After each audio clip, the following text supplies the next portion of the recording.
শুরু হয়েছে আজকের নাটক জুতো আবিষ্কার।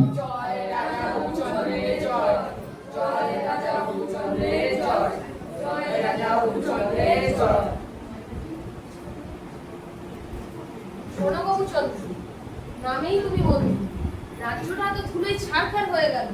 আমি এই ধরনের অধিপতি, এটা তো সহ্য করা যায় না। মহারাজ, ধুলো যদি না থাকে তবে আপনার চলে না, ধুলো নেব কিভাবে? বাজে কথা ছাড়ো, আগে এই ধুলো দূর করো, তারপর ওইসব ভক্তি দেখানো যাবে।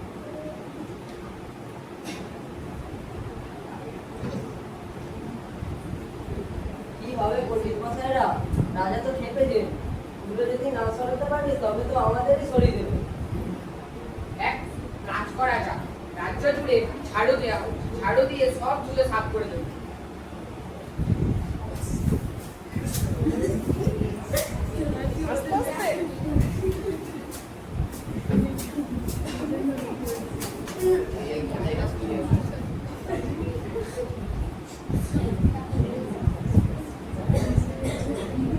আরে কি করলে তোমরা?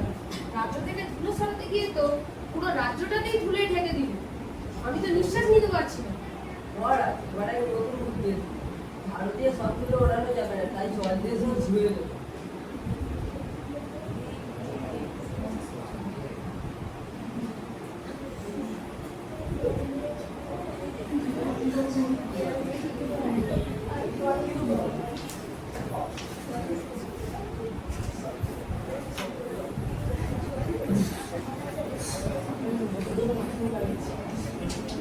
ছি ছি, তোমরা তো দেখছি অপদার্থের শিরোন। রাজ্য থেকে ধুলো সরাতে গিয়ে তো পুরো রাজ্যটাকেই কাদায় ভরিয়ে দিল। নৌকা ছাড়া তো চলাফেরা করা যাচ্ছেই না।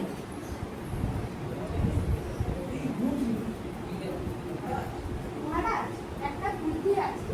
সারা পৃথিবীটাকে চামড়া দিয়ে ঢেকে দিন, তাহলে ধুলোর সাথে আর আপনার পায়ে কোনো যোগাযোগই থাকবে না। চামড়া দিয়ে পৃথিবীটা, তাহলে তো অঢেল চামড়ার প্রয়োজন, আর প্রয়োজন দক্ষ কারিগর। কোথা থেকে পাওয়া যাবে সেই কারিগর?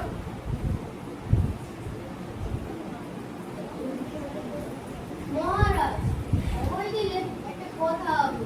সারা পৃথিবী চামড়া দিয়ে থাকা দরকার নেই, তাতে খরচও অনেক, ঝুঁকিও অনেক। তবে উপায়? মহারাজ, আপনি শুধু আপনার ওই চরণ দুটি চামড়া দিয়ে ঢেকে নিন, তাহলেই কেল্লা পাবে। ধুলো আর আপনার পা স্পর্শ করতে পারবে না।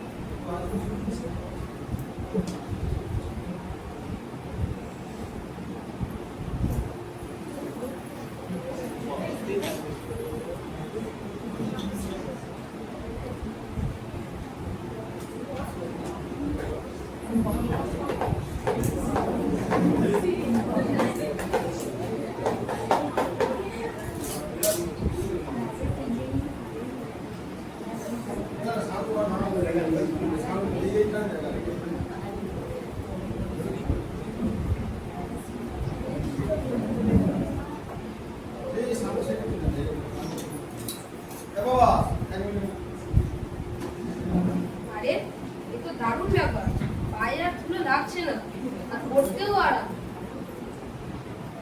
মহারাজ, এই কথাটাই আমার মাথায় ঘুরছে, কিন্তু আমি বলার আগে এই ধুলোই বলে দিই। থাক গৌচন্দ্র, তোমায় আর বাহাদুরি দেখাতে হবে না। জুতো আবিষ্কার হলো, পৃথিবীটা বাঁচল, আমার চরণও রক্ষা পেল।